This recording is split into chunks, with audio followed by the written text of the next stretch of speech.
तो आज का वीडियो मिडवाइफरी में बहुत सारे जो है दवाइयाँ हैं, जिस दवाइयाँ का उपयोग जो है प्रेगनेंसी के टाइम में होता है किसी न किसी कंडीशन के ऊपर। ठीक है, आज के इस वीडियो में मैं आपको 4 टाइप्स का ऐसे मेडिसिन लेकर आया हूँ जो काफ़ी ज़्यादा पूरे प्रेगनेंसी से लेकर डिलीवरी होने तक कभी भी यूज ये किया जा सकता है स्थिति के अकॉर्डिंग। ठीक है, तो ये दवाइयाँ का जानकारी होना काफ़ी मस्ट है। ठीक है, गायनिकोलॉजी के लिए स्त्री रोग में काफ़ी ज़्यादा उपयोगी होता है। तो चलिए आज हम लोग देखते हैं।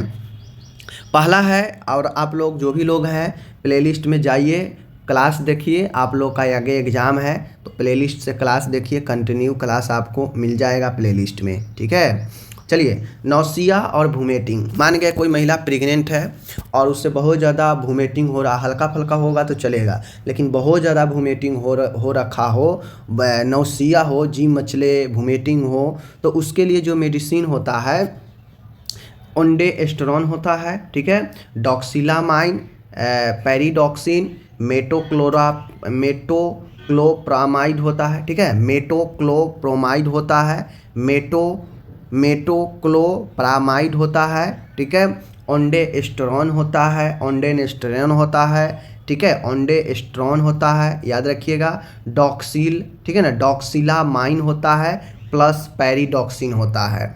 तो ये 3 दवाइयाँ, ओंडेस्टेरोन तो काफ़ी फेमस है, ओंडेम के नाम से आता है। ठीक है, मेटोक्लोप्रामाइड भी फेमस है। बाकी रह गया डॉक्सिलामाइन और पैरिडॉक्सिन, तो ये दोनों एक साथ दिया जाता है वोमिटिंग को रोकने के लिए। तो ये 3 महत्वपूर्ण दवा है। कोई भी दवा को आप जो है प्रैक्टिस कीजिएगा, बार बार देखिएगा तो दिमाग में आ जाएगा, समझ गए। ओंडेनसेट्रॉन का उपयोग जो किया जाता है, ओंडेनसेट्रॉन का जो उपयोग होता है, यह आपको, जिसको हम लोग एमसेट बोलते हैं, ठीक है, एमसेट के नाम से ब्रांड में बिकता है, बहुत सारे आता है, ओंडेम करके आता है। तो ओंडेनसेट्रॉन जो होता है यह किसी भी जो है उल्टी में दिया जाता है। ठीक है, तो इन चीज़ों को ध्यान में रखिएगा। उपयोग इसका क्या है, प्रेगनेंसी की उल्टी में, सीवियर नौसिया में, मॉर्निंग सिकनेस में, जो सुबह के समय प्रेग्नेंट महिला को जी मचलता है उसमें भी जो है दिया जाता है। तो ये सब जो है उल्टी के लिए प्रॉपर तौर पे बनाया गया है, नौसिया के लिए। ठीक है, मैकेनिज्म क्या है, एक ऐसे काम करता है, तो यह स्टोमक एम्प्टी को इम्प्रूव करता है, यानी पेट खाली करने को इम्प्रूव करता है। यह विटामिन B6 जो पैरिडॉक्सिन है वह नौसिया को कंट्रोल करने में मदद करता है, इसीलिए जो नौसिया का दवाई होता है उसमें पैरिडॉक्सिन भी हो सकता है। ठीक है, यह ब्रेन सेंटर में वोमिटिंग जहाँ से कंट्रोल होता है उसको ब्लॉक करके सिग्नल को काम करता है, समझ गए। तो ये आपका हो गया नौसिया से रिलेटेड 3 महत्वपूर्ण दवाई, इसको याद रखिएगा। आगे है यहाँ पे हाइपरटेंशन, हाई बीपी की दवाइयाँ प्रेगनेंसी में। तो प्रेगनेंसी में होता यह है कि सभी महिला को तो नहीं, कुछ कुछ महिला को हाई बीपी का समस्या रहता है। ठीक है, कंटिन्यू रहता है, उससे दवाई लेना पड़ता है। तो उस कंडीशन में जो मेडिसिन होता है वह होता है लेवेटालोल। ठीक है ना, लेवेटालोल, मिथाइल डोपा होता है और नेफेडेफिन होता है। ठीक है, यह देखिए ये प्रेगनेंसी में दिया है, लेकिन ऐसा नहीं है कि ये सब तीनों दवाइयाँ जो आप यहाँ पे देख रहे हैं ये दवाइयाँ जो है प्रॉपर जो है प्रेगनेंसी में हाइपरटेंशन के लिए ही बनाया गया है, ऐसा नहीं है। ठीक है, ये जो भी लोल लास्ट में जो लोल लगा है बीपी के कम करने, कंट्रोल करने के लिए ही होता है। मिथाइल डोपा हो गया, ठीक है, और उसके बाद जो है नीफेडिफिन हो गया। ठीक है, नीफेडिफिन हो गया। ये दवाइयाँ भले बीपी को कम करता है, हाइपरटेंसिव प्रेगनेंसी के लिए सुरक्षित माना जाता है, वैसे नॉर्मल व्यक्ति भी इसमें से जो है लेता है। बात समझ गए। चलिए, नॉर्मल व्यक्ति मतलब जो व्यक्ति नॉर्मल है और उसको बीपी है, ठीक है ना। इसका उपयोग है कि यह जो है प्रेगनेंसी इंड्यूस्ड हाइपरटेंशन, ठीक है, प्रेगनेंसी इंड्यूस्ड हाइपरटेंशन में लिया जाता है। प्री एक्लेम्सिया, अब आपको पता होगा कि बीपी बढ़ना प्रेगनेंसी में मतलब वह प्री एक्लेम्सिया को दिखाता है, तो प्री एक्लेम्सिया के भी ऐड हो जाएगा। बीपी कंट्रोल करने की ये सब दवाइयाँ हैं, तो ये सब जो है इसका उपयोग है। ठीक है, मैकेनिज्म क्या है, तो यह ब्लड वेसल्स जो रक्त वाहिनी है जहाँ से रक्त गुजरता है उसको रिलैक्स करता है, शांत करता है। पेरिफेरल रेसिस्टेंस कम करता है, दबाव को कम करता है। हार्ट पर प्रेशर घटाकर बीपी को नॉर्मलाइज करता है। ठीक है, हार्ट पर जो प्रेशर होता है जिसके कारण ब्लड को तेज गति से हार्ट फ्लो करता है, तो वह हार्ट के प्रेशर को कम करता है जिससे बीपी नॉर्मलाइज होता है। ब्लड वेसल्स को रिलैक्स करता है, बात समझ गए। पेरिफेरल रेसिस्टेंस को भी कम करता है जिससे बीपी कम होता है, बात समझ गए। अब है यहाँ पे हेमरेज या एक्सेसिव ब्लीडिंग। हेमरेज या एक्सेसिव ब्लीडिंग का मतलब होता है रक्तस्राव या अत्यधिक रक्तस्राव। ठीक है, तो इसमें जो मेडिसिन होता है ऑक्सीटोसिन, नाम आप लोग सुने होंगे। मिथाइल, देख लीजिए, मिथाइल ठीक है ना, मिथाइल एर्गोमेट्रिन, मिथाइल एर्गोमेट्रिन। ठीक है, आगे है ट्रेनेक्सामिक एसिड, कार्बोप्रोस्ट। ये सब दवा है जो क्या करता है, हेमरेज को, ब्लीडिंग को रोकता है। कब रोकता है, मानिए कोई महिला प्रेग्नेंट है, ठीक है, और प्रेग्नेंट है, डिलीवरी के समय उसे ब्लीडिंग नहीं रोक रहा है, तो ऑक्सीटोसिन दिया जाता है इंजेक्शन, ताकि ब्लड कंट्रोल हो सके, बात समझ गए। डिलीवरी से पहले भी ऑक्सीटोसिन का काम होता है क्योंकि यह कंट्रैक्शन, संकुचन को भी बढ़ाता है, दोनों काम करता है। बाकी मिथाइल एर्गोमेट्रिन यह भी ब्लीडिंग कंट्रोल करता है। ट्रेनेक्सामिक एसिड ये भी ब्लीडिंग कंट्रोल करता है। कार्बोप्रोस्ट ये भी ब्लीडिंग कंट्रोल होता है।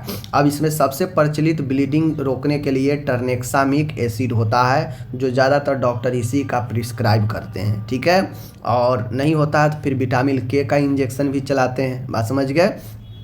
लेकिन ये 4 महत्वपूर्ण दवा है जिसको आपको याद रखना है। ठीक है, यह वीडियो काफ़ी महत्वपूर्ण है, आपको इसको याद रखना चाहिए। देखिए, ये दवा जो चलता है पोस्टपार्टम हेमरेज, पीपीएच, जो डिलीवरी के बाद जो ब्लीडिंग होता है उसको रोकने के लिए। इसका उपयोग डिलीवरी के बाद ज़्यादा ब्लीडिंग होने से क्षति होता है उसको रोकने के लिए किया जाता है। यह काम कैसे करता है, तो यह यूट्रस के जो मांसपेशी होता है उसको कॉन्ट्रैक्ट कराती है, यानी उससे संकुचन कराता है। ठीक है, ओपन ब्लड वेसल्स को बंद कराती है, जो ब्लड वेसल्स खुला है जिसके कारण ब्लीडिंग हो रहा है वहाँ पे थक्का क्लॉटिंग करता है।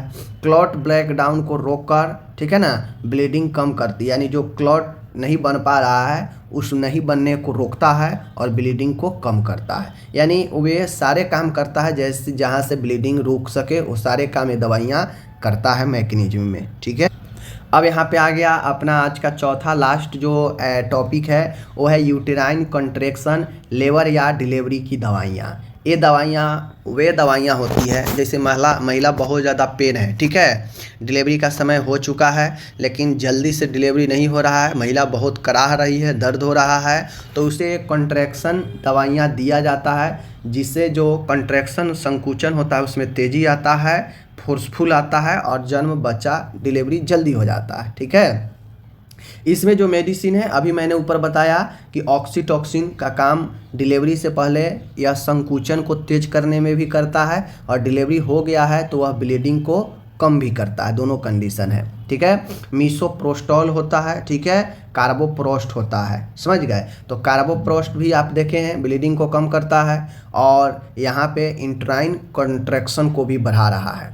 तो ये 3 दवाइयाँ हैं जो कॉन्ट्रैक्शन को बढ़ाता है। ठीक है, लेबर में मदद करता है डिलीवरी को जल्दी कराने में, तो ऑक्सीटोसिन है, मीसोप्रोस्टॉल है और कार्बोप्रोस्ट है। तो ये 3 दवा जरूर याद रखिएगा।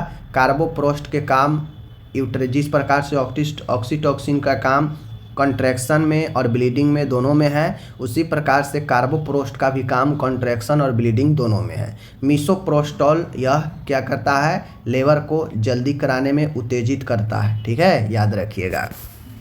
इसका उपयोग है लेबर को प्रेरित करना, वीक लेबर पेन को स्ट्रॉन्ग करना ताकि बच्चे जल्दी हो जाए, डिलीवरी में हेल्प करना, समझ गए। ये कैसे काम करता है, तो एक काम करता है गर्भाशय के जो चिकनी मसल्स है उसको उत्तेजित करता है। ठीक है, यह प्रोस्टाग्लैंड इफेक्ट से स्ट्रॉन्ग कंट्रैक्शन होता है, समझ गए। सर्विक्स डायलेशन में मदद मिलती है, सर्विक्स के फैलाव में इन सब दवाइयों से मदद मिलता है।